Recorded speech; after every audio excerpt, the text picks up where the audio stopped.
I'm Renee. And I'm Anthony, and we are the voices, healers, and channelers behind Blue Soul Earth. We connect to higher levels of consciousness to bring forth divine energies, to heal and to teach ancient wisdom. These energies that we access from higher dimensions largely consist of the ascended masters that humanity across cultures knows really well. They are many, but they speak collectively as one voice. And for simplicity's sake, we call them our spirit team. How we channel as a couple is very unique. The energies we channel come down through Renee's crown chakra, through her solar plexus, into my solar plexus, and then back up through my crown chakra, and it forms a three-dimensional triangle that's used to heal and to teach. These energies flow through us a bit like an infinity 8. The symbolism behind why and how this happens is actually pretty profound. It's actually accessing divine feminine and divine masculine energies, weaving them together to form one energy to heal and to teach. We will be channeling different topics in roughly 10 to 15 minute segments that will be part of our Blue Soul Wisdom series. So if you're just starting out on your spiritual journey, or if you'd like to access higher levels of consciousness, or you'd like to take your healing practice to the next level, then join us. Hi, my name is Anthony. And I'm Renee. And we're here today to talk about psychedelic experiences. Psychedelic experiences. What's it all about? So those of you who have read anything about it, you know about James Fadiman's work because he's pretty well known on this topic. So we're going to read a little bit from the Psychedelic Explorer's Guide. We're going to bring through our guides and see what they have to say about journeying. I know what it is to journey, but not on psychedelics. It just appears to be that he's on psychedelics. It feels that way too. Let's call our guides. Okay, let's call our guide. As Anthony starts to connect to the other realms and the other dimensions, he's going to bring forth our spirit guides, essentially ascended masters. Are going to come and chat with us about psychedelics and the transcendent experience. Hi guys. How are you?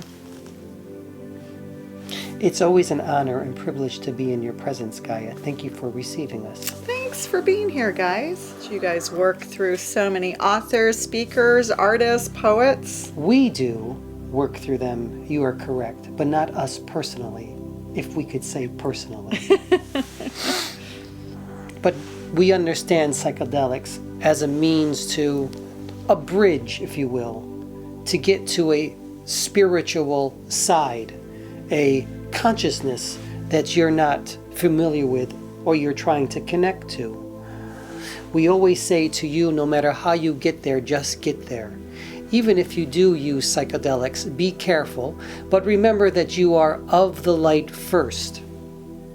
Yes, and when you're going to do sacred journeying like that, make sure that you are in the hands of someone who's been doing this for a long time, is certified and very experienced. Shaman. That is correct. A real one, not someone who's been certified in a week. Yes, someone who knows what he or she is doing and has been doing it for a very long time, and that can offer you protection as well. And it's also being used for things like trauma as well. That is correct. There are so many great things in this book, but I thought I would read from the section called The Qualities of Transcendent Experiences. He asserts that there are different characteristics that everyone seems to have when they have a transcendent experience. One of the first ones he mentions is a characteristic of a slowing down of time. You see this with Anthony, in fact, when he goes into a state and connects to these other dimensions. There's a concentration only on the present, not the past or the future. One's normal compulsive concern for the future decreases, and one becomes aware of the enormous importance and interest of what is happening at the moment. And of course, our greatest masters, spiritual masters of all time, focused on the present. Now that is correct. There is a slowing down of the brain waves as you see them. You call them theta waves. And that is exactly what happens. Everything slows down. In order to reach higher frequencies and higher vibrational patterns, you must slow down your waves, the brain waves, so you may reach this consciousness. This is why you can hear his breathing slow down as well. And you are correct. There is no difference between the present, the past, and the future. This is it now. We are here. We are in the present. We are in the future. And we are in the past. They're all the same, aren't they? And if that's the case, we're affecting every other timeline that exists by existing simultaneously in all places.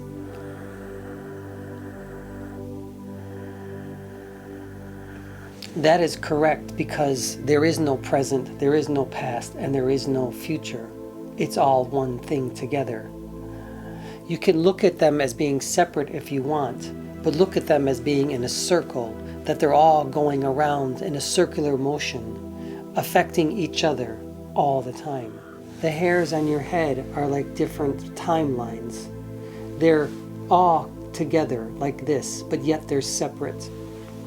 You have to choose one particular hair or one particular timeline that you want to remember. That's what they're like. Or one that you want to bring a reality to. Or one that you want to bring that reality to the current moment and the current timeline. Yes. The thing here, this particular hair, could be something that you refer to as the future or the past. However, if you bring consciousness to it, it becomes the present. Do you see how they're all connected? Indeed. So let me read a second characteristic. Yes. He calls awareness of polarity. This is the vivid realization that states, things, and events that we ordinarily call opposite are interdependent, like back and front or the poles of a magnet. By polar awareness, one sees that things are explicitly different, are implicitly one. Self and other, subject and object. Left and right, male and female, solid and space. Each is definable only in terms of the other, and they go together transactionally like buying and selling, for there is no sale without a purchase and no purchase without a sale. As this awareness becomes increasingly intense, you feel that you yourself are polarized with the external universe in such a way that you imply each other. Your push is its pull, and its push is your pull as you move the steering wheel of a car. Are you pushing it or pulling it? It all depends on your perspective. So this has to do with polarity. Polarity, opposites. You mean like God and human beings. You believe that God is up there and human beings are down here. But we use polarity for everything. It's a linear concept. It is. It's big and small, black and white, you know. Inside and outside. Inside and up outside. Up and down, front and back. Rich and poor. Left and right. Black and white.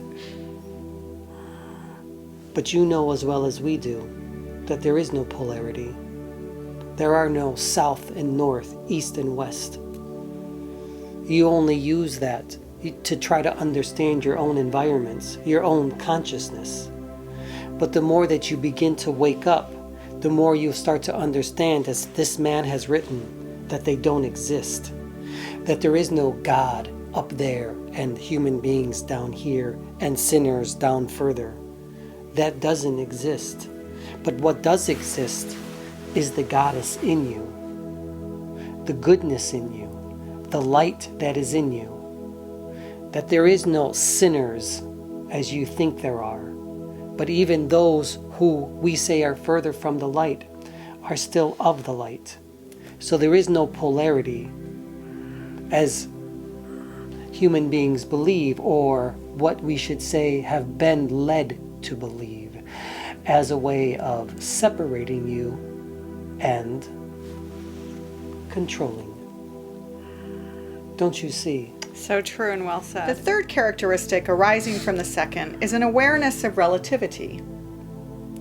I see that I am a link in an infinite hierarchy of processes and beings, ranging from molecules through bacteria and insects to human beings, and maybe even to angels and gods, a hierarchy in which every level is, in effect, the same situation. Now, let's speak about those levels. From the very beginning, when we came through you, to you, through you, and to you, we spoke of things of not so much levels, but more of circular motions. Yes. And everything having and being connected to each other. We will put these things in levels for you in the beginning so you could understand, both you and Anthony. But now you understand there really aren't levels. There are just different realms. And each realm doesn't have a level. It's nothing more than an existence. You see, like in some of your movies that you watch, your sci-fi movies. It's an existence and a particular dimension. That is correct. But if you wish to put it at a level, then you can, to try to understand it. But it's nothing more than a circular motion, if you will, and an existence in a realm. And these realms, as they are around you at this very time, because we're coming through both of you, are here at this particular time. This is why so many of you now can channel and can heal remotely, and can heal with your hands, can heal with your words, your eyes, with your touch, because you're all connected. It is all relative, you know. It is what you believe. And that awareness is coming through stronger and stronger for individuals around the planet. That is correct. It is relative to each individual. If you believe it, then you can manifest it. If you know it, then it will be created. It is relative. The fourth characteristic is awareness of eternal energy, often in the form of intense white light, which seems to be both the current in your nerves and the mysterious E, which equals MC2. This may sound like a delusion or grandeur, but one sees quite clearly that all existence is a single energy, and that this energy is one's own being. Because basically, there's nothing to worry about, because you yourself are the eternal energy of the universe playing hide and seek on and off with itself. It is not external as you think it is. You think that we are coming from outside of you, but we're not really. We are actually a part of you. We are doing nothing more than just enlightening your auric field, because you're allowing us to do it. If you allow us to come into your auric field, or if you allow us to become part of your consciousness, you will see that we aren't coming from outside, but we are actually coming from within you. You see, it all comes from within, not from without. And when it comes from within, you will start to understand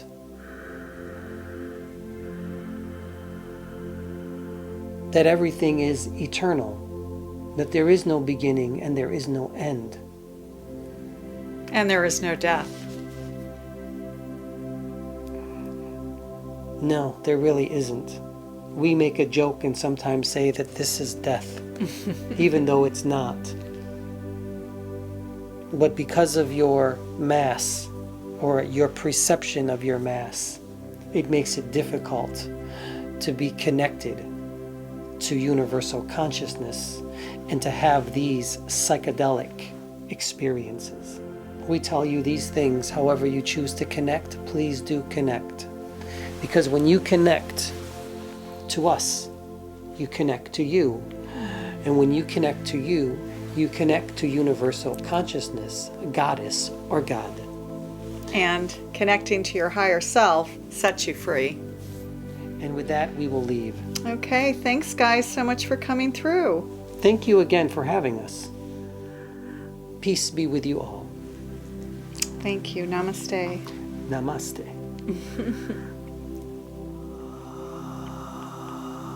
So off they go to another dimension, even though they remain connected to this dimension. And now Anthony's back.